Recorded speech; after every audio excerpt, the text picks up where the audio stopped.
இந்த சாம்பர் புதன்கிழமை என்று அழைக்கப்படுகிற இந்த ஆராதனைக்கு வந்திருக்கிற உங்கள் அனைவரையும் இயேசு கிறிஸ்துவின் நாமத்திலே வாழ்த்தி வரவேற்கிறேன். சாம்பர் புதன்கிழமை என்னன்னா, நம்ம நிறைய தரத்தில் நம்ம தியானித்திருக்கிறோம். இது சமூக இங்கே இது வெப்சைட்டில் போனால் கூட அதை பற்றி நிறையா சொல்லுவாங்க. உரையாடல்களில் கூட நிறைய கருத்துக்கள் சாம்பர் புதன்கிழமை, இந்த லெந்து நாட்கள் இவைகளை குறித்து பேசப்படுகிறது கேட்டிருக்கலாம், இல்லை நீங்களே கூட பேசிகிட்டு இருந்திருக்கலாம். ஸோ இந்த நாட்கள் முக்கியமாக நம்ம இந்த நாட்களை அனுசரிக்க வேண்டுமா அப்படின்னு சொன்னால் பல வேறுபட்ட கருத்துக்கள் இருக்கலாம். ஆனால் இந்த நாளில் ஆண்டவருடைய சமூகத்தில் வீற்றிருக்கிற உங்களுக்கும் எனக்கும் நம்முடைய சபைக்கும் இந்த நாட்கள் மிக முக்கியமான நாட்கள். இது எதன் அடிப்படையில் நினைவு கூறப்படுகிறது என்று சொன்னால், ஆண்டவராகிய இயேசு தாமே அவர் ஊழியத்தை ஆரம்பிப்பதற்கு முன்பதாக ஞானஸ்நானம் பெற்று அவர் கரையேறின உடனே அவர் மேல் பரிசுத்த ஆவியானவர் வந்து அமர்கிறார். மத்தேயு 4ஆம் அதிகாரம் 1ஆம் வசனத்தை ஒருத்தர் வாசிக்கலாம்.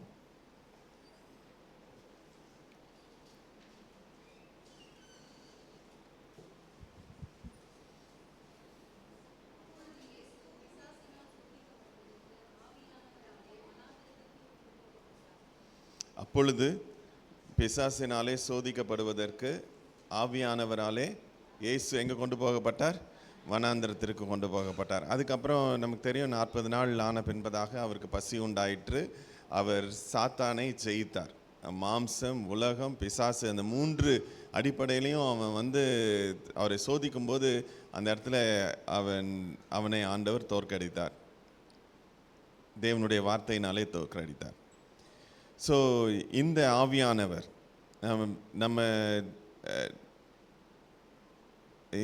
இந்த கிறிஸ்துவானவர் செயல்படுவதற்கு அவர் மேல் இருந்த பரிசுத்த ஆவியானவரின் ஆளுகை தான் முக்கியமானது, முழுமையானது.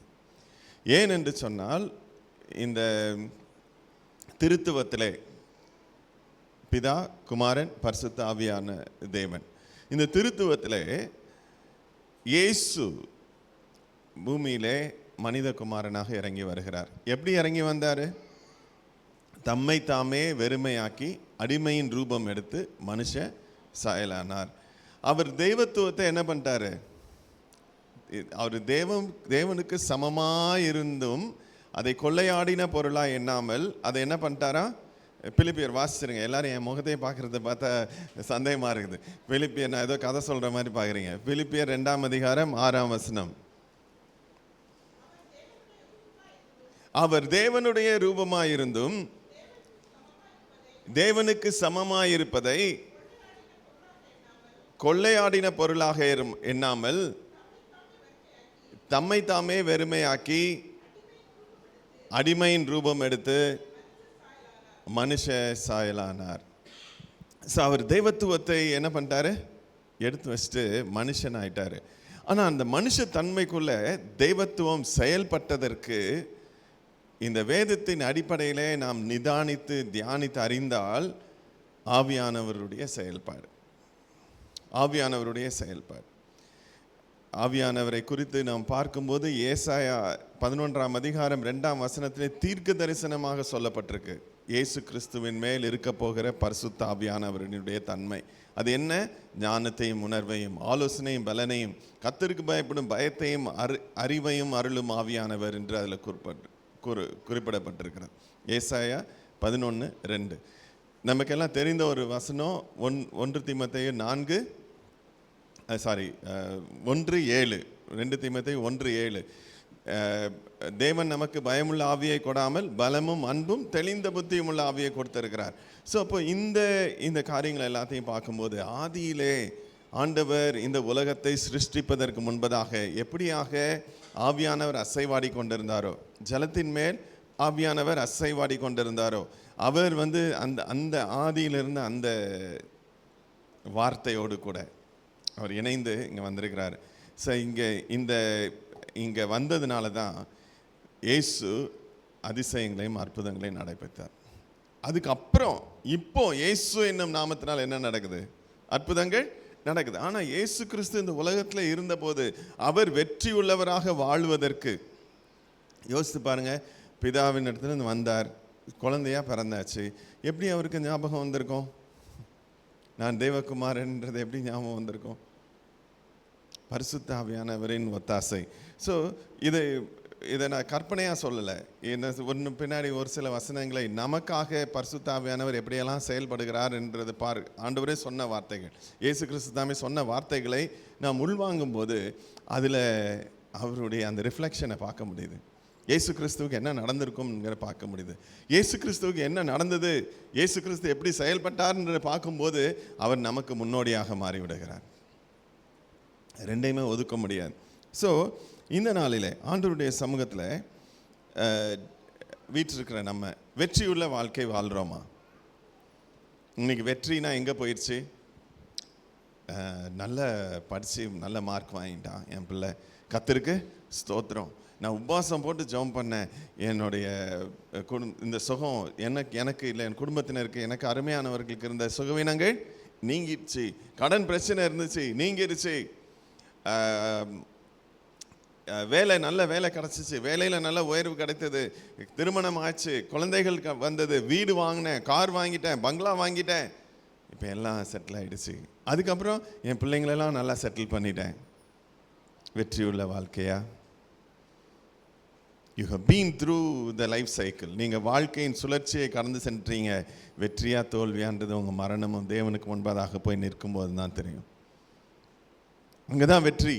அந்த வெற்றியுள்ள பவுல் அப்போஸ்தலன் சொன்னதை போல, நல்ல போராட்டத்தை போராடினேன், விசுவாசத்தை காத்துக்கொண்டேன், இது முதல் ஜீவ கிரீடம் எனக்காக வைக்கப்பட்டிருக்கிறது என்கின்ற அந்த வெற்றி முழக்கம் இல்லை. நல்லது, உண்மை முத்தமுமானவன் ஊழியக்காரனே, எஜமானுடைய சந்தோஷத்திற்குள் பிரவேசி என்று சொல்லுகிற அந்த தேவனுடைய அந்த சத்தத்தை நாம் கேட்க வேண்டும் என்று சொன்னார்.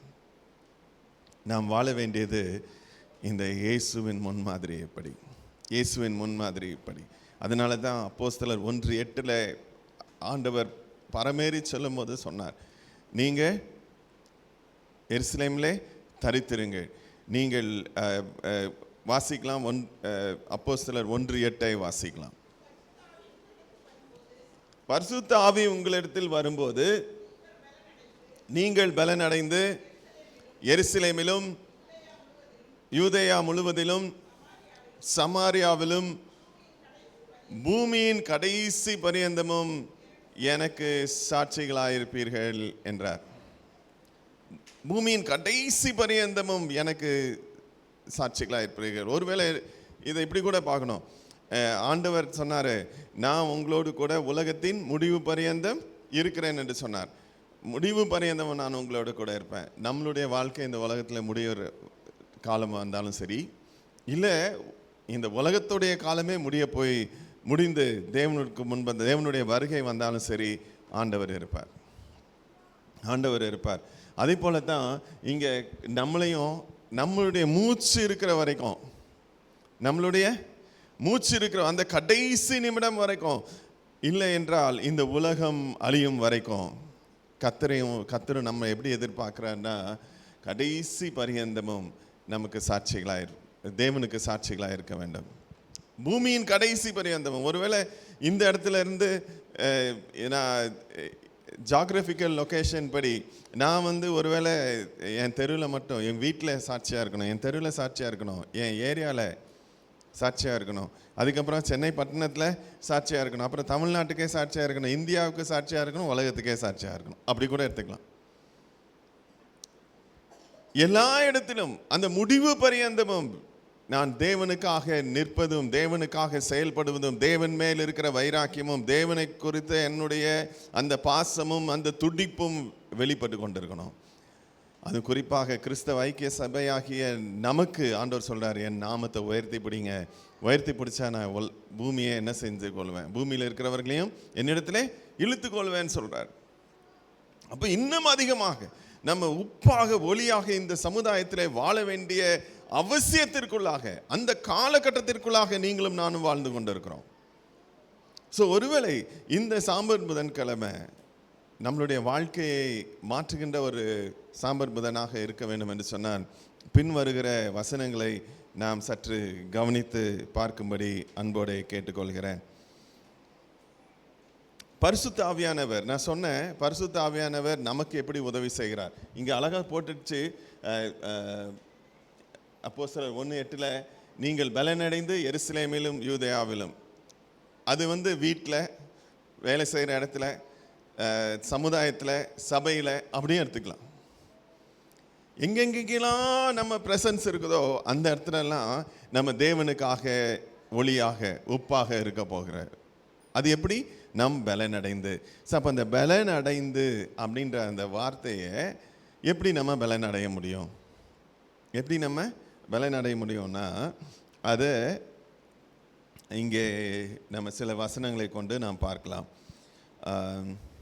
யோவான் எழுதின சுவிசேஷத்தில் 14ஆம் அதிகாரம் 26ஆம் வசனத்தை வாசிக்கலாம்.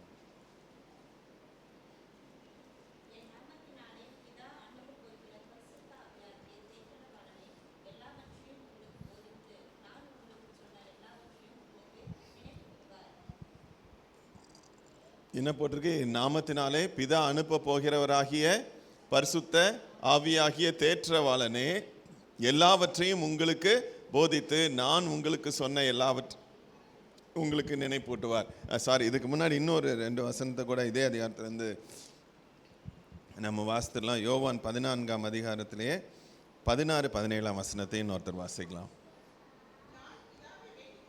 நான் பிதாவை வேண்டிக் கொள்ளுவேன், என்றென்றைக்கும் உங்களுடனே கூட இருக்கும்படிக்கு சத்தியாவியாகிய வேறொரு தேற்றவாளனை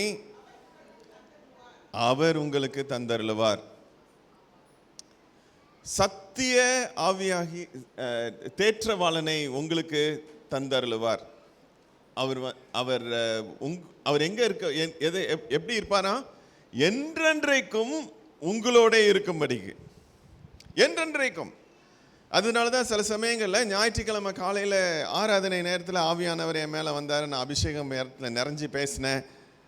அப்புறம் எங்கே போயிட்டாரு?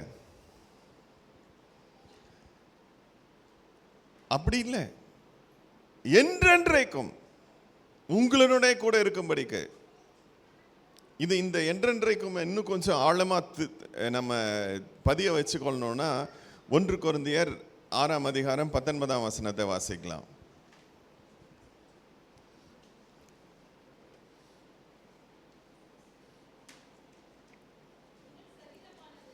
உங்கள் சரீரமானது நீங்கள் தேவனாலே பெற்றும் உங்களில் தங்கியும் இருக்கிற பரிசுத்த ஆவியினுடைய ஆலயமாய் இருக்கிறது என்று அறியீர்களா? உங்களில் தங்கி இருக்கிற, என்றென்றைக்கும் உங்களோடு இருக்கிற, உங்களுக்குள்ளாக, உங்க சரீரத்திற்குள்ளாக தங்கி இருக்கிற பரிசுத்த ஆவியானவர். அவருடைய தன்மை என்ன? தேற்றவாளனாகிய பரிசுத்த ஆவியானவர் தேற்றுவார். இன்னைக்கு ஆறுதல் அடைய முடியல, அநேக சூழ்நிலைகளில் நம்மளால் எஞ்சி ஓட முடியல. நம்ம இப்போ விளையாடுறாங்க, இல்லை ஓட்டப்பந்தயத்தில் ஓடுறாங்க, உடனே அவங்களுக்கு என்ன வேண்டி இருக்குது? அவங்களுடைய எனர்ஜியை பூஸ்ட் பண்ணுறதுக்கு ஒரு ட்ரிங்க் எடுத்துக்கிறாங்க, அப்பப்போ பிரேக் பண்ணி எடுத்துக்கிறாங்க. சில சமயம் இந்த சைக்கிளில் லாங் டிஸ்டன்ஸ் மரத்தான் ஓடுறவங்க, இல்லை சைக்கிளில் ரொம்ப தூரம் போட்டிக்கெலாம் போகிறவங்க என்ன பண்ணுவாங்கன்னா அந்த ட்ரிங்க்கை எடுத்து தலை மேலே ஊற்றிக்குவாங்க. They want to be refreshed. அவங்க புதுப்பிக்கப்பட வேண்டும் என்று சொல்லி விரும்புகிறாங்க. அதைத்தான் இந்த ஆவிக்குரிய போராட்டத்துக்கு மத்தியிலே வாழ்ந்து கொண்டிருக்கிற நமக்கு பரிசுத்த ஆவியானவர் தருகிறார். அவர் தேற்றும் பரிசுத்த ஆவியானவர். நம்மளை சோர்ந்து போயிருக்கும் போது, பலனற்று போயிருக்கும் போது, அதனால தான் அப்போஸ்தலர் 1:8 கூட ஆண்டவர் சொன்ன வார்த்தையை குறிப்பிடப்பட்டிருக்கு, நீங்கள் பலனடையும்படி, நீங்கள் பலனடையும்படி பரிசுத்த ஆவியானவரே உங்கள் மேலே அவர் கொடுத்திருக்கிறாரு. அடுத்தது என்ன பண்றாரு பாருங்க, அந்த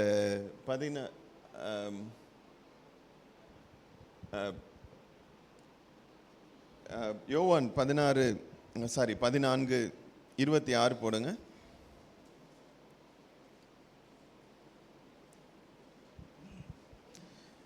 என் நாமத்தினாலே பிதா அனுப்ப போகிற பரிசுத்த ஆவியாகிய தேற்றவாளன் எல்லாவற்றையும் உங்களுக்கு போதித்து அப்புறம் என்ன பண்ணுவாராம், நான் உங்களுக்கு சொன்ன எல்லாவற்றையும் உங்களுக்கு நினைப்பூட்டுவார். நான் உங்களுக்கு சொன்ன எல்லாவற்றையும் நினைப்பூட்டுவார். ஆவியானவருடைய காரியம் சில சமயங்களில் நம்ம இப்போ நான் பிரசங்கம் பண்ணுறதுக்கு கூட நான் உட்காந்து எடுக்கிறது இல்லை, ஆவியானவர் நினைப்பூட்டுகிறார். இந்த வசனத்தை குறித்து, அந்த வசனத்தை குறித்து, அந்த காரியத்தை குறித்து ஆவியானவர் நினைப்பூட்டுகிறார். நம்ம வாழ்க்கையில் நம்ம அன்றாட வாழ்க்கையில் நாம் கடந்து செல்லும் போதும் அப்படி தான் ஆண்டவர் நமக்கு போதிப்பார். எதை செய்யணும், எப்போ செய்யணும், எப்படி செஞ்சால் அது தேவனுடைய நாமம் மகிமை கொண்டானது, எப்படி செஞ்சால் அவருடைய நாமத்திற்கு இழுக்கு வரும், எது தேவனுடைய பிள்ளையாக நாம் செய்தால் நமக்கு தகுதியாக இருக்கும், எது தகுதியாக இருக்காது, அதை எப்படி செய்வது, எல்லாவற்றையும் பரிசுத்த ஆவியானவர் நமக்கு கற்றுத்தருகிறார். அவர் தேற்றவாளனாக, நமக்கு உதவி செய்கிறவராக, நமக்குள் வாசம் பண்ணுகிறவராக இருக்கிறார். எப்பொழுதும் இருக்கிறார். எப்போ அவர் நமக்குள்ள வந்தார், நம்ம அவர் சொந்த ரட்சகராக ஏற்றுக்கொண்ட போது அவர் நமக்குள்ளாக வாசம் பண்ணுகிறார். இட்ஸ் நாட் ஜஸ்ட் அவர் அக்கினியாக இறங்கி வந்தார், மெய்தான். புறாவை போல இறங்கினது மெய்தான். அந்த பரிசுத்த ஆவியானவர் இறங்கின போது அந்த இடம் அசைந்தது மெய்தான். அதெல்லாம் ஒரு அடையாளங்கள். ஆனால் தேவ ஆவியானவர், பரிசுத்த ஆவியானவர் நமக்குள்ள வாசம் பண்ணுகிறார் என்று சொன்னால் நம்மளுடைய வாழ்க்கை இந்த உலகத்தில் உப்பாக ஒளியாக இருக்க வேண்டும். அவருடைய நோக்கங்கள், அவருடைய திட்டங்கள் என் வாழ்க்கையில், என்னுடைய சூழ்நிலைகளை நிறைவேற்றப்பட வேண்டும். அவருடைய ராஜ்யம் என்னுடைய வாழ்க்கையில நிறைவேற வேண்டும். என்னுடைய ராஜ்யம் நடக்கக்கூடாது. தேவனுடைய ராஜ்யம் என்னுடைய வாழ்க்கையின் பக்கங்களிலே நிறைவேற வேண்டும். என்னுடைய அன்றாட சூழ்நிலையிலே தேவனுடைய ராஜ்யம் கட்டப்பட வேண்டும். அவருடைய சித்தம் செய்யப்பட வேண்டும். அவருடைய நாமம் பரிசுத்தம் அடைய வேண்டும். என் நிமித்தமாக ஒருவேளை அந்த ஆஃபீஸில் பொய் கணக்கு எழுதுகிற ஆஃபீஸாக இருக்கட்டும், நீங்கள் அங்கே போகிறனால இந்த ஆஃபீஸ் உண்மை உள்ள ஒரு ஆஃபீஸாக மாறணும். சமுதாயத்தில் சண்டையும் சச்சரவுமா இருக்குதா, நீங்கள் அந்த இடத்துல போய் இருக்கிறதுனால அந்த இடத்துல சமாதானம் உண்டாகணும். அதுதான் தேவனுடைய சித்தம். நம்ம ஸ்பெக்டேட்டராக, பார்வையாளராக இந்த உலகத்தில் ஆண்டவர் நம்மளை வைக்கல. இந்த உலகத்தை ஆதாமுக்கு ஏவாளுக்கு சொன்ன அதே வார்த்தையை தான் நமக்கும் சொல்லியிருக்கிறார். அங்கே பண்படுத்த சொன்னார். இன்னைக்கு ஆண்டவர் நமக்கு போதிக்க சொல்லியிருக்கிறார். உலகமெங்கும் போய் சர்வ சிருஷ்டிக்கும் ஞானஸ்நானம் கொடுத்து அவங்களுக்கு போதிங்கன்னு சொல்லியிருக்கிறார். எப்படி சண்டை போடாமல், சச்சரவு இல்லாமல், சமாதானம் இல்லாமல் தேவனுடைய நாம மகிமைக்காக ஜீவிங்க. ஆவியின் கனியை கொடுக்கிறார், ஆவியின் வரங்களை கொடுக்கிறார். நாம் பலனடையும்படி, சாட்சியாக இருக்கும்படி. நம்ம இடத்துல அன்பு இல்லை, கோபம் வந்துடுது. ஆனால் அன்பாக இருக்கிறதுக்கு அன்பு, சந்தோஷம், சமாதானம், நீடிய பொறுமை, தயவு, நற்குணம், விசுவாசம், சாந்தம், இச்சை அடக்கம் என்கின்ற ஆவியின் கனி. சூழ்நிலை இல்லை, சந்தோஷமான சூழ்நிலை இல்லை, சந்தோஷமான குடும்பம் இல்லை. எந்த இடத்துல இருந்தாலும், எந்த குடும்பத்தில் எந்த நாட்களிலே நீ கடந்து சென்றாலும், மாசத்தின் முதல் நாளாலும் சரி, 31ஆம் நாளாலும் சரி, அங்கே சுகம் இருந்தாலும் சுகவீனம் இருந்தாலும் இந்த குணாதிசயங்கள் அந்த குடும்பத்தில், அந்த நபரிடத்தில், அந்த சூழ்நிலையில், அந்த வாழ்க்கையில், அவர் தேவனுடைய பிள்ளைகளுடைய வாழ்க்கையில் காணப்பட வேண்டியது அதி முக்கியமானதாய் காணப்படுகிறது. இன்னொரு வசனங்களை கூட நாம் வாசிக்கலாம். யோவான் 16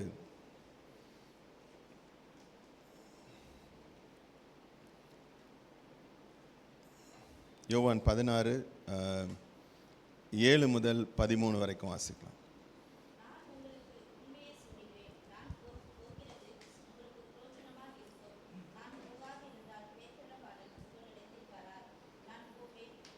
போவேனே ஆகில்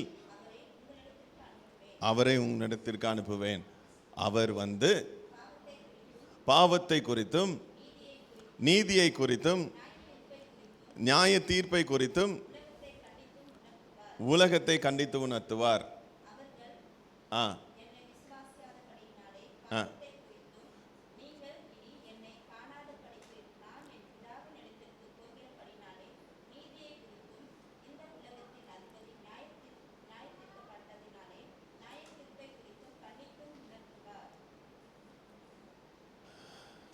கண்டித்து உணர்த்துவார்.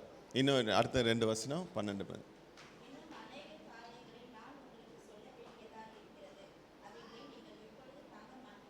ம்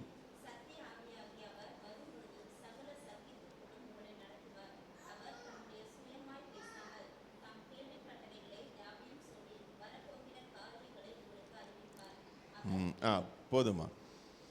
ஸோ இங்கே பார்க்குறோம், பரிசுத்த ஆவியானவர், நான் போவேனே ஆகில் நான் உங்களுக்குள்ளே யாரை அனுப்புவேன்? பரிசுத்த ஆவியானவரை அனுப்புவேன். அவர் வந்து உங்களை சகல சத்தியத்திற்குள்ளும் நடத்துவார். ஏன் இப்போ நான் நிறைய சொல்லணும் உங்களுக்கு, நீங்கள் சொன்னால் என்ன பண்ண மாட்டீங்க, தாங்க மாட்டீங்க. சில சமயம் இன்ஸ்ட்ரக்ஷன் நம்ம இங்கேருந்து ஒரு ஊருக்கு போகும்போதுன்னு சொல்ல ஒன்றும் வேண்டாம், இங்கேருந்து நான் ரவுண்டானாக்கு எப்படி போகணும் அப்படின்னு சொன்னால் நேராக போங்க, ஃபஸ்ட்டு ஒரு ரைட் வரும், அதை விட்டுருங்க, அப்புறம் ஒரு ரைட் வரும், அதில் திரும்புங்க, அதுக்கப்புறம் ஒரு 2 இடத்துல லெஃப்ட் ரைட் வரும், அதெல்லாம் விட்டுட்டு ஒரு சிக்னல் வரும், அந்த ரைட் வந்துடுங்க, அந்த இதில் ஸ்ட்ரைட்டாக போயிடுங்க, அதுக்கப்புறம் ஒரு ரைட் போங்க, அப்புறம் ஸ்ட்ரைட்டாக போங்கன்னா புரியுமா உங்களுக்கு? புரியுமா? ஸோ ஆண்டவருடைய வார்த்தை நமக்கு லெக்க கொடுத்துருச்சு. இயேசு கிறிஸ்துவை நோக்கி பாவத்தையும் உங்களுக்கு பாரமாக இருக்கிற யாவற்றையும் விட்டுட்டு இயேசு கிறிஸ்துவை நோக்கி ஓடுங்க, உங்களுக்கு நியமிக்கப்பட்டிருக்கிற ஓட்டத்தில் ஓடுங்கன்னு சொல்லியாச்சு. நமக்கு புரியுதா? புரிய மாட்டேன்து.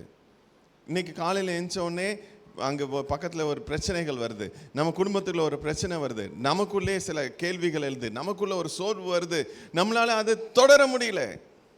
அங்கே தான் தேற்றவாளனாகிய பரிசுத்த ஆவியானவர் செயல்படுகிறார். அங்கே தான் செயல்படுகிறார். அவர் என்ன பண்ணுகிறார் என்று சொன்னால், அந்த 7ஆம் வசனத்திலிருந்து போடுமா,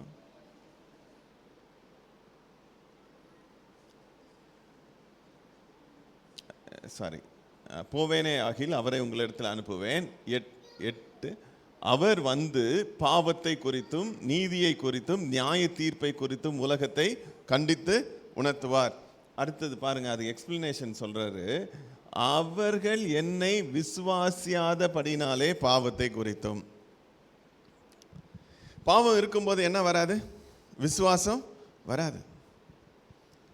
ஸோ பாவத்தை, அந்த பாவ உணர்வுகளை நம்ம விட்டு நீக்கத்தக்கதாக பாவத்தை குறித்தும், 2வது அவர்கள் என்னை காணாதபடிக்கு நான் பிதாவின் இடத்துக்கு போகிறபடியால் என்ன பண்ணுறாங்க? இப்போ அவர் இயேசு கிறிஸ்து நீதியாக வாழ்ந்துட்டு இருந்தார், இப்போ இயேசு கிறிஸ்து பிதாவின் இடத்துக்கு போயிட்டார். இப்போ யார் நீதியை சொல்கிறது?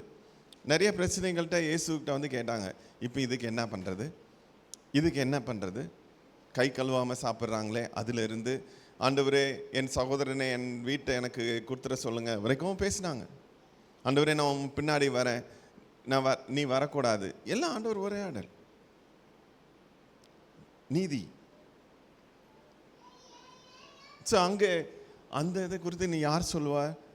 அது நான் போகிறனால இனிமேல் யார் சொல்லுவா உங்களுக்கு? பரிசுத்த ஆவியானவர் சொல்வார். அதுக்கு அடுத்தது பாருங்க, 11ஆம் வசனம். இந்த உலகத்தின் அதிபதி நியாயம் தீர்க்கப்படாததினாலே, இப்போ அவன் என்ன பண்ணப்படல? நியாயம் தீர்க்கப்பட ஆண்டவருடைய வருகையில் தான் அவன் நியாயம் தீர்க்கப்பட போகிறான். அதனால நியாய தீர்ப்பை குறித்தும் கண்டித்து உணர்த்துவார். இங்கே இருக்கிறது இல்லை, இன்னைக்கு இல்லை, ஒரு நாள் ஒன்று வருகிறது, நியாய தீர்ப்பின் நாள் ஒன்று வருகிறது. நீ இந்த காரியத்தை குறித்து வாழாத. இன்னைக்கு நிறைய பேருடைய இந்த சண்டே நம்ம மெசேஜில் கூட பார்த்தோம், என்ன பொல்லாதவர்கள் மேல், சங்கீதம் 37:1 பார்த்தோமா இல்லையா? பொல்லாதவர்கள் மேல் என்ன செய்யாத? பொறாமை கொள்ளாதே. நியாயக்கேடு செய்கிறவர் மேல் என்ன செய்யாத? பொல்லாதவர்கள் மேல் எரிச்சல் அடையாதே, நியாயக்கேடு செய்கிறவர் மேலே பொறாமை கொள்ளாதே. ஸோ சிந்தித்து பாருங்க. ஸோ இதை எல்லாத்தையும் கர்த்தர் கணக்கில் எடுத்து தான் சொல்கிறாரு, நான் தேற்றவாளனாகிய பரிசுத்த ஆவியானவர் உங்களுக்கு தரேன். அவர் வந்து உங்களை சகல சத்தியத்திற்குள்ளும் நடத்துவார். அவர் வந்து உங்களை சகல சத்தியத்திற்குள்ளும் நடத்துவார். இப்போது ஆவின்றது அந்நிய பாஷை பேசுகிறதும் அது ஒரு அனுபவம் மாத்திரமா? அது அனுபவமா? ஸோ அந்நிய பாஷை பேசுகிறது தப்புக்கு இல்லை, வேதத்திலே போட்டிருக்கு, அது தேவன் கொடுக்குற ஒரு வரம், அது தவறு இல்லை. அந்நிய பாஷையை நான் தவறு என்று சொல்ல, ஆனால் அந்நிய பாஷையை மட்டும் பேசிட்டு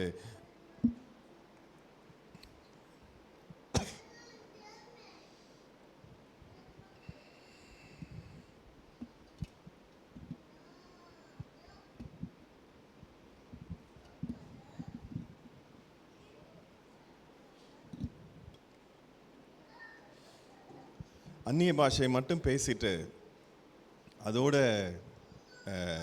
நம்ம ஆவியில் நிறைஞ்சிட்டோம் அப்படின்னு நினச்சோன்னா தவறு. ஆவியானவருடைய சத்தத்திற்கு நம்ம கீழ்ப்படியணும். ஆவியானவருடைய உணர்த்துதலுக்கு, ஆவியானவருடைய வழிநடத்துதலுக்கு நம்ம கீழ்ப்படியணும். ஸோ இன்னைக்கு இந்த தேவன், இப்போ இந்த பரிசுத்த ஆவியானவர் இப்படிப்பட்டவராக நம்மளுடைய வாழ்க்கையில் இருக்கிறாரா? ஒவ்வொரு நாளும் நம்மளை பாவத்தை குறித்தும் நீதியை குறித்தும் இனி வரும் நியாய தீர்ப்பை குறித்தும் கண்டித்து உணர்த்துறாரா? தேவன் சொன்னதையெல்லாம் நமக்கு போதித்து நம்மளுக்கு நினைப்பூட்டுறாரா? இப்படி செய்யாத, அப்படி செய்யணும், கீழ்ப்படி சொல்றாரா? சகல சத்தியத்திற்குள்ள உங்களை நடத்திட்டு போறாரா? we can get stuck. சின்ன ஒரே ஒரு காரியத்தை, நான் ஒரு நபரை பார்த்தேன் 5 வருஷத்துக்கு முன்னாடி படித்தப்போ, முதல் பாஸ்டர் எனக்கு ஒரு சந்தேகம், அவருக்கு மறந்துட்டு தான் கேட்குறாரா இல்லை ஞாபகம் வச்சுட்டு என்னை பார்த்ததுனால ஏதாவது பேசணுன்றனால பேசுகிறாரான்னு தெரில. 5 வருஷத்துக்கு முன்னாடி பார்க்கும்போதும் யோபுடைய புத்தகம் வந்து உண்மையான கதையா இல்லை அது கற்பனை கதையா? 3 வருஷத்துக்கு முன்னாடி பார்க்கும்போது அதே கேள்வி. இப்போ ஒரு 6-7 மாதத்துக்கு முன்பதாக அவரை சந்திக்கும் போதும் அதே கேள்வி. கேள்விகளே அதே கேள்விகள். இன்னும் சிலர் ஞானஸ்நானத்தை பற்றி பேசுவாங்க. ஞானஸ்நானம் எடுக்கணுமா வேண்டாமா, இப்படியா அப்படியா, அதே கேள்வி. இன்னைக்கு நம்மளுடைய வாழ்க்கை, நம்ம குடும்பத்தில், நம்மளுடைய சூழ்நிலைகளில், சமுதாயத்தில் மாற்றத்தை, தாக்கத்தை ஏற்படுத்தி இருக்கிறதா? பீப்புள், நம்ம சுற்றி இருக்கிற ஜனங்கள், இவகிட்ட ஒரு வித்தியாசம் இருக்கு, இவ உண்மையை பேசுறா, நம்ம உண்மையை பேசுறோம்னு சொல்றது இல்லை. எந்த லைட்டாவது வந்து நான் வந்து 1000 வாட்ஸு, நான் 0 வாட்ஸ்ன்னு சொல்லியிருக்குதா? நம்ம தான் பார்த்துட்டு, இது 1000 வாட்ஸாக இருக்கும்பா, இது வந்து 0 வாட்ஸ் தான், இப்போ ஏதோ எரியுது, பரவாயில்ல, இந்த இதுவே இவ்வளோ வெளிச்சமாக இருக்கே அப்படின்னு நம்ம தான் பேசுகிறோம். பல்பு பேசாது. இன்னைக்கு நம்ம நினைச்சோம், நான் உண்மை உள்ள கிறிஸ்தவன், கை தூக்குங்கன்னா நம்ம எல்லாரும் கூட என்ன செஞ்சிருவோம், கை தூக்கிடுவோம். ஆனால் நம்மளை சுற்றி இருக்கவங்க அதை பார்க்குறாங்களா? மனுஷர் உங்கள் நற்கிரியைகளை கண்டு பரலோகத்தில் இருக்கிற பிதாவை மேன்மைப்படுத்துகிறாங்களா? உங்களுடைய வாழ்க்கை அவர்களோடு கூட இணைந்து கிறிஸ்துவின் அன்பை கலக்க செய்தா? அந்த உப்பு, அந்த கிறிஸ்துவின் அன்பை மனிதர்களுடைய வாழ்க்கையின் சூழ்நிலைகளை கொண்டு போதா? நம்பிக்கையற்ற இடத்துல தேவனுடைய நம்பிக்கையை கொண்டு போதா? தோல்வி நிறைந்த மனப்பான்மை மக்கள் மத்தியிலே ஒரு வெற்றி, ஒரு எதிர்காலம் உண்டு என்கின்ற அந்த நம்பிக்கையை கொண்டு போதா? கர்த்தரை அறியாதவர்கள் கர்த்தரே தேவன் என்று அறிந்து கொள்கிறார்களா? இந்த ஆவியின் படி நடக்கிறீங்க. ஆவியானவர் உங்களுக்கு போதித்து நடத்திட்டு இருக்கிறார். அவருடைய போதனைக்கு நீங்கள் கீழ்ப்படுகிறீங்க. அவர் நினைவூட்டும் போது, ஓகே ஆண்டவரே, சரி ஏசப்பா, பரிசுத்த ஆவியானவரே உமக்கு நன்றி, என் தகப்பனே உமக்கு நன்றி என்று சொல்லி அதுக்கு கீழ்ப்படுகிற மனப்பாங்கு உங்கள்கிட்ட இருக்குன்னு அர்த்தம். அப்படி இல்லை அப்படின்னா, வேதத்தில் 2 வார்த்தைகள் உள்ளத்தில் இந்த லெந்து நாட்களில் ஆண்டவர் நமக்கு முன்பதாக வச்சார். ஒன்று எபேசியர் 4ஆம் அதிகாரம் 30ஆம் வசனம்.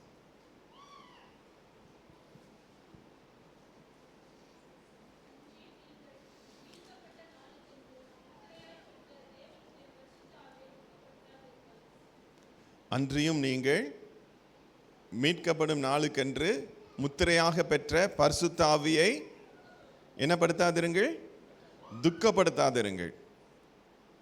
எல்லாரும் சேர்ந்து ஒரு தடவை வாசிக்கலாமா? அன்றியும் நீங்கள் மீட்கப்படும் நாளுக்கென்று முத்திரையாக பெற்ற தேவனுடைய பரிசுத்த ஆவியை துக்கப்படுத்தாதிருங்கள்.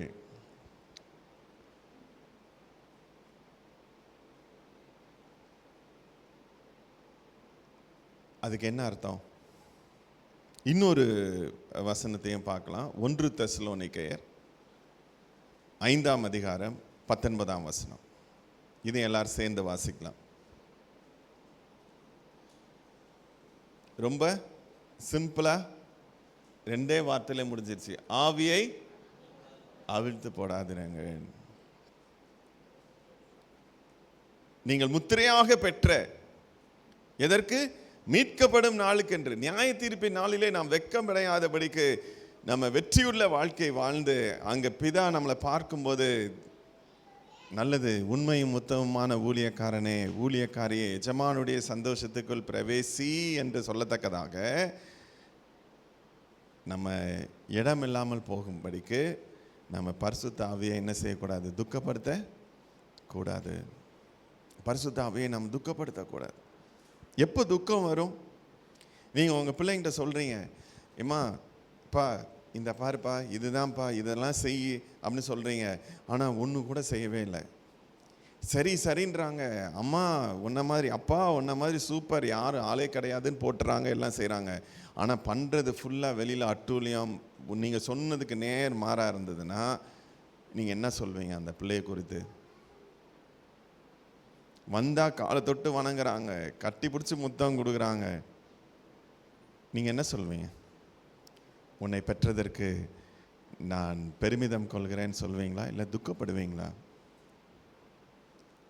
நம்ம ஆண்டவருடைய பிள்ளைகளாகும்படி தேவன் நமக்கு அதிகாரம் கொடுத்தார். அந்த மகாபெரிய பாக்கியத்தை கொடுத்தார். அப்பா பிதாவே என்று கூப்பிடத்தக்கதாக புத்திர சுவிகாரத்தின் ஆவியை நமக்குள்ள கொடுத்திருக்கிறார். ஆனால் இன்னைக்கு அவருடைய சத்தம் நம்ம காதுகள் கேட்குதா? சில சமயங்களில் சிலர்கிட்ட கேட்கும்போது, ஆண்டவர் உங்ககிட்ட என்ன பேசினார்? அவர் பேசியிருப்பாரு, எனக்கு தெரியல என்ன பேசினாரு தெரியல.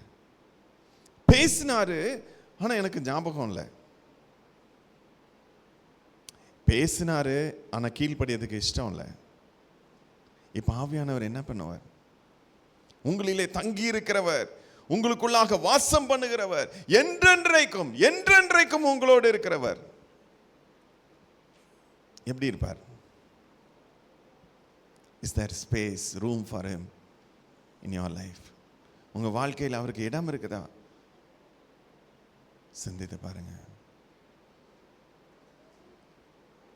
இன்னைக்கு நமக்குள்ள இருக்கிற ஆவியானவர் துக்கப்பட்டு போயிருக்கிறாரா, சந்தோஷமா இருக்கிறாரா? நான் சந்தோஷமா இருக்கிறேன்னா நம்ம சொல்லக்கூடாது, நம்ம சூழ்நிலையில் இருக்கிறவங்க எல்லாம் சொல்றாங்களா? எத்தனை பேர் ஆண்டவரை சொந்த ரட்சகராக ஏற்றுக்கொண்டிருக்கிறார்கள் உங்களுடைய வாழ்க்கையை பார்த்து? எத்தனை பேர் தங்களுடைய பொல்லாத வாழ்க்கையை விட்டு திரும்பி இருக்கிறார்கள் உங்களுடைய வாழ்க்கையை பார்த்து? இவள் ஆராதிக்கிற தேவன் உண்மையான தேவன் எத்தனை பேர் சொல்லியிருக்கிறாங்க? இவனுக்கு இல்லை இவளுக்கு தேவன் என்றால் பைத்தியம், இது இயேசு கிறிஸ்துவுக்காக விற்று போடப்பட்ட ஒரு அடிமை சொல்லியிருக்காங்களா? காண்கின்றார்களா? கிறிஸ்துவை உங்களிலே காண்கின்றார்களா? உங்களுடைய வாழ்க்கையிலே தேவனுடைய உபதேசம் செயல் வடிவம் பெற்றிருக்கிறதா? வார்த்தையாகிய கிறிஸ்து இந்த உலகத்திலே மாம்சமாக வந்தாரே, எதற்காக? இந்த மாம்சத்திலே அவர் வார்த்தையாக வாசம் பண்ண வேண்டும் என்று வந்தாரே, நிறைவேறி இருக்கிறதா? பாவத்தை குறித்தும் நீதியை குறித்தும் இனிவதும் நியாய தீர்ப்பை குறித்தும் கண்டித்து உணர்த்துவார். எத்தனை பாவங்கள் இருக்கின்றது, பாவ செய்கைகள் இருக்கு, நமக்கு தெரியாது. நமக்கு தெரிஞ்சதுன்னா கொலை, கொள்ளை, குற்றம், விபச்சாரம், வேசித்தனம். நன்மை செய்யாமல் போனால் அது பாவமாயிருக்கும். உன் சகோதரனை நீ மன்னியாமற் போனால் பாவமாயிருக்கும். இன்னும் சொல்ல போனா, நான் தாகமாயிருந்தேன் எனக்கு தண்ணீர் கொடுத்தீங்க, நான் வஸ்திரம் இல்லாதிருந்தேன் எனக்கு வஸ்திரம் கொடுத்தீங்க, நான் பசியாக இருந்தேன் எனக்கு ஆகாரம் கொடுத்தீங்க.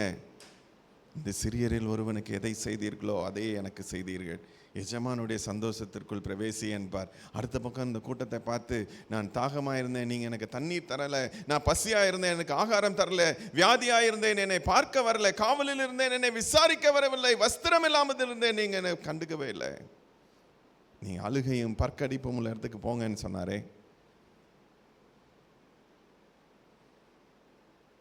இன்னும் சொல்ல போனா, தேவனுடைய பிள்ளைகள் அழைப்பை ஏற்றவர்கள் பரலோக ராஜ்யத்தில் இருக்க வேண்டியவங்களை வான்னு சொல்லும் போது அவங்க வராமல் போனதற்கான காரணம் என்ன? 2 மாடு வாங்கிட்டேன், அதை சோதித்து பார்க்கணும். வயல் வாங்கியிருக்கேன், அதை நான் போய் பார்க்கணும். நான் கல்யாணம் பண்ணியிருக்கேன், என்னுடைய மனைவியோடு நான் இருக்கிறேன், அதனால வரக்கூடாது. ஆண்டவர் என்ன சொன்னார்? அவங்கள விட்டுரு, நீ இப்போ தெருவில் போய் ஏழைகளையும் சப்பானிகளையும் நீ அழைத்து கொண்டு வா, என்னுடைய இந்த கல்யாண சாலை விருந்தினர்களால் நிரம்பட்டும்னு சொன்னாரே. Where are we today? நாம் எங்கே இருக்கிறோம்? Where are we? நாம் எங்கே இருக்கிறோம்? பரிசுத்த ஆவியானவர் நமக்குள்ள இருக்கிற ஆவியானவர் சந்தோஷமாக இருக்கிறாரா? நம்மிலே அவர் மகிழ்ந்து களி கூர்ந்து கம்பீர சத்தமாக செப்பனியா 3:17 சொல்லப்பட்டதை போல கம்பீரமாய் நம்மை குறித்து மகிழ்ந்து பாடிக்கொண்டிருக்கிறாரா? நாம் மனம் திரும்பின போது பரலோகத்தில் ஏற்பட்ட அந்த மகா பெரிய சந்தோஷம் இன்றைக்கும் அங்க பரலோகத்தில் இருக்குதா? இருக்கா? நம்மை குறித்து பரலோகத்தில் இருக்கா? எனக்குன்னு ஒருத்தன் இருக்கான். சென்னை பட்டணத்தில் எனக்குன்னு ஒருத்தன் இருக்கிறா. என் நாமத்தை உயர்த்தி பிடிக்க அவள் இருக்கிறாள், அவன் இருக்கிறான். சொல்ல முடியுமா? இந்த ஆபீஸ்ல, இந்த பகுதியில, இந்த தெருவுல, இந்த குடும்பத்துல இவன் இருக்கிறாள், இவள் இருக்கிறான். சொல்ல முடியுமா? கர்த்தராலே. சிந்தித்து பாருங்க. அப்படி மாறணும் அப்படின்னா இந்த 40 நாட்கள்ல, இந்த 40 நாட்கள்ல தேவன் அண்டைக்கு திரும்பும். ஆண்டவர்கிட்ட கேட்போம், ஆண்டவரே நான் என்ன பண்ணணும்? ஆண்டவரே நான் உம்முடைய சத்தத்தை கேட்காதபடிக்கு நான் போயிட்டேன். இன்னைக்கு நம்ம அப்பாலே போ சாத்தானே, நான் சாத்தான் போவானா? பக்கத்து வீட்டில் நிறைய பேர் வந்து நீங்கள் எப்படி இருக்கீங்க? தேவனோடு இருக்கீங்க? ஆமாம் அப்படின்றீங்க. பக்கத்து வீட்டில் பேய் தலை பிரித்து ஆடுது, போவீங்களா? அப்பாலே போ சாத்தானேன்னு சொல்ல முடியுமா? இல்லை, பேய் கூட விரட்டிடுவோம். பக்கத்து வீட்டில் அடி சடி சண்டை நடந்துட்டு இருக்கு, சமாதானம் பண்ணுகிறவர்கள் பாக்கியவான்கள், ஆமேன் அப்படின்னு சொன்ன வாய் அங்கே போய் ஏன்பா சண்டை போட்டுறீங்க சொல்ல முடியுமா? தெருவில் அருவாள் எடுத்து வெட்டின்னு இருக்கிறான், ஏன்பா சண்டை போடுறீங்க சொல்ல முடியுமா? சமாதானம் பண்ணுகிறவர்கள் பாக்கியவான்கள். நம்மளால அந்த பகுதி மாறி இருக்கிறதா? ஒரு தானியேலினுடைய கீழ்ப்படுதனால ராஜ்யம் மாறிற்று. இன்னைக்கு நம்மளால சபையில யார் இருக்கிறா? அவங்கள நான் ரட்சிப்புக்குள்ள நடத்தியிருக்கேன் சொல்ல முடியுமா? இயேசு கிறிஸ்துவை நான் அவனுக்கு போதித்துக் கொண்டிருக்கிறேன், கர்த்தருடைய ஆவிக்குரிய ஒழுக்கங்களை கடைபிடிக்க நான் போதித்துக் கொண்டிருக்கிறேன் சொல்ல முடியுமா? அவங்க மாறி இருக்கிறாங்க, சபைக்கு வராங்க, வேதத்தை படிக்கிறாங்க சொல்ல முடியுமா? ஆவியானவர் துக்கப்பட்டு கொண்டிருக்கிறாரா, சந்தோஷமா இருக்கிறாரா? சிந்தித்து பார்ப்போம். ஆவியானவருடைய சத்தத்திற்கு கீழ்ப்படிவோம்.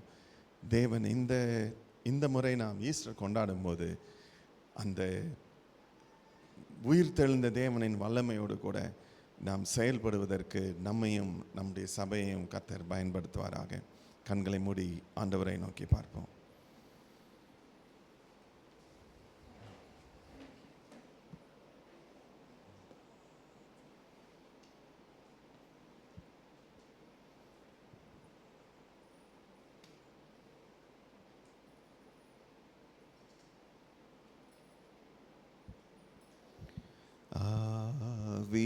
ஆவியானவரே, அன்பின் ஆவியானவரே,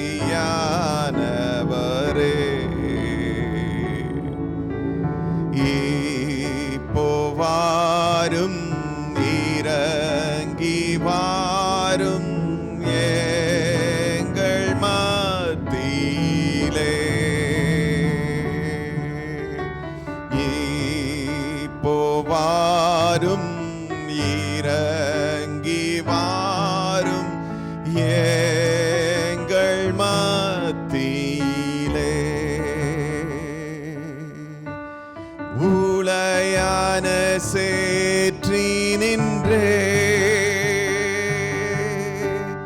தூக்கி எடுத்தவரே, ஊளையான சேற்றி நின்றே தூக்கி எடுத்தவரே,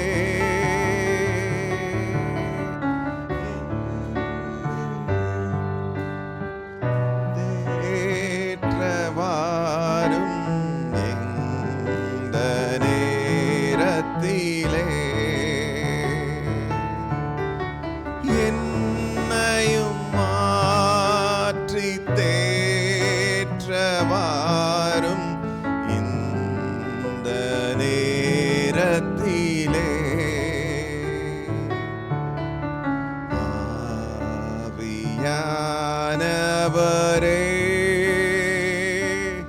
அன்பின் ஆவியானவரே,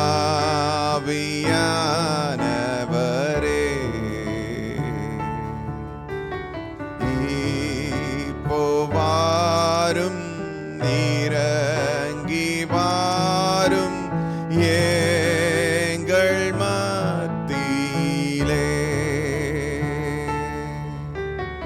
இப்போ வாரும் இறங்கி வாரும் எங்கள் மத்தியிலே.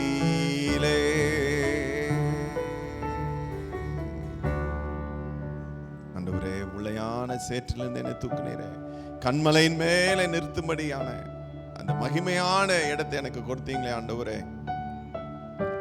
அதுல தொலைந்து நெருங்கும்படிக்கு பரிசுத்த ஆவியானவரின் துணையை எனக்கு கொடுத்தீரே அப்பா.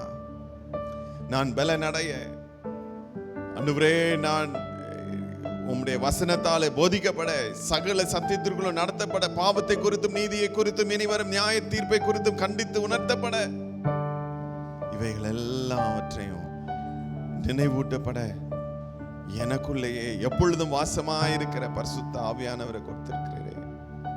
என்னை தேற்றும்படிக்கு நான் அவரை அப்பா பிதாவே என்று கூப்பிடத்தக்கதான புத்திர சுவிகாரத்தின் ஆவியை எனக்கு கொடுத்திருக்கிறீங்களாப்பா. அந்த பரிசுத்த ஆவியானவர் இன்னைக்கு என்னிலே எப்படி இருக்கிறார், எங்களிலே எங்க சபையிலே எப்படி இருக்கிறீங்க ஆண்டவரே? Are you happy? சந்தோஷமா இருக்கிறீங்களா ஆண்டவரே? துக்கப்பட்டு போயிருக்கிறீங்களா?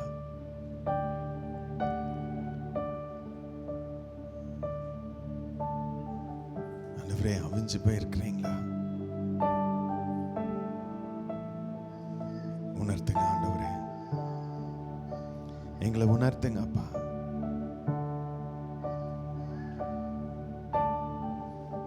எங்களோட பேசுங்க. இந்த 40 நாட்கள் நாங்கள் உபவாசிக்கும் போது, உம்முடைய சமூகத்திலே காத்திருக்கும் போது எங்களுக்கு நினைப்பூட்டுங்க, எங்களை கண்டித்து உணர்த்துங்க, எங்களை தேற்றுங்க, எங்களை பலப்படுத்துங்க. நாங்க அந்த நியாய தீர்ப்பின் நாள்ல நாங்க வெட்கப்பட்டு போக கூடாது இயேசுப்பா. நியாய தீர்ப்பின் நாள்ல நாங்க வெட்கப்பட்டு போக கூடாது.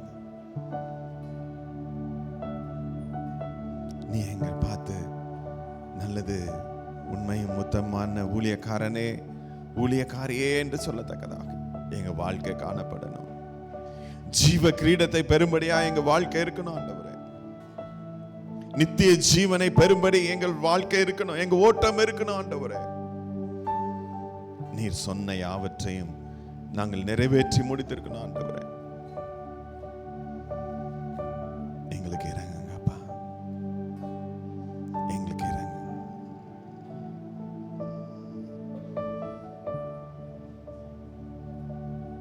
வழி நடத்துங்க இயேசுவின் நாமத்தில் பிதாவே.